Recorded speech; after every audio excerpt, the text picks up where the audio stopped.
بسم الله الرحمن الرحيم madax xanuunka oo ay qaybo badan oo kamid ah cudurrada ku dhaca qaybo badan oo jirka kamid ay sababaan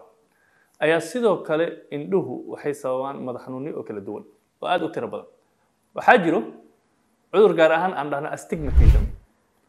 oo leh nerve xanuun daran oo labadan dhinac ah madaxa bartaas oo qofka aad uga xanuunayo iyo qoorta dhinacan xitaa oo uu ka dareemayo qofka culays astigmatism marka wuxuu kuwa kale uga daran yahay haddii qofkaas amountiga astigmatism-ka hayo uu yar yahay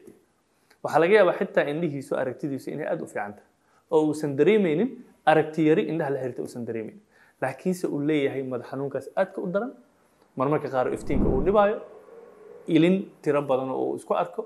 iyo marmarka qaar xitaa asoo aragtidiisu wanaagsan tahay